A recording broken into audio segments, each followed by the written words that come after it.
In Jesus' time, there were some religious people called the Pharisees. And the Pharisees really were devout. They really were people seeking to please God. And yet they butted heads with Jesus an awful lot because they'd fallen into some pitfalls of faith. And one of the main pitfalls that they'd fallen into was this idea of what some people call check the box faith.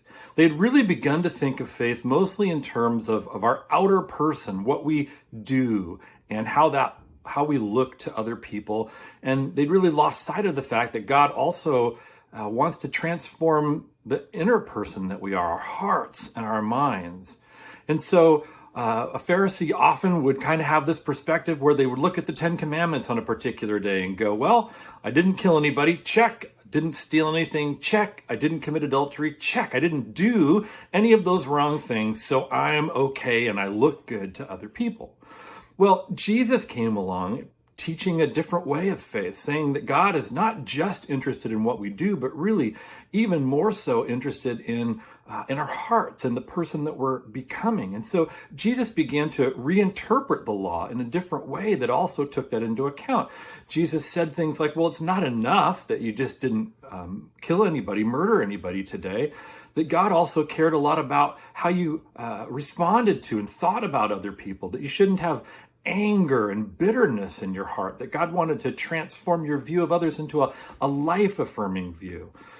Jesus would say it's not enough that you didn't commit adultery. How are you thinking about other people? In your heart, in your mind, are you objectifying them? Are you degrading them with your thoughts? That's not what God wants for you.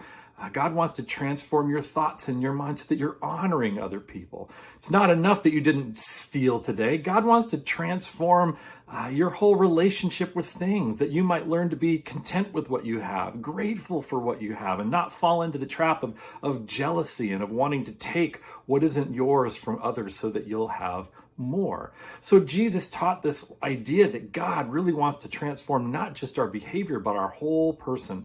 And we can really see this in Mark 12:30, where Jesus says, love the Lord your God with all your heart, mind, soul, and strength. And Jesus is so broad in describing the parts of us that God wants, that he wants the whole person. He wants all of us, not just our behavior, but really wants to transform this inner person into us being someone who wants God's will, not just for what we do, but for who we are becoming. And so a question that I would ask all of us is, where are we in danger of falling into check the box faith?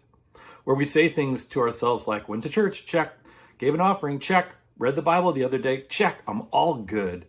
And then we fail to look deeper and to ask questions like, well, where are the places in my heart that really need further, deeper transformation so that I might reflect God's will in the person that I am more and more, seeking to live and to be more and more like Jesus.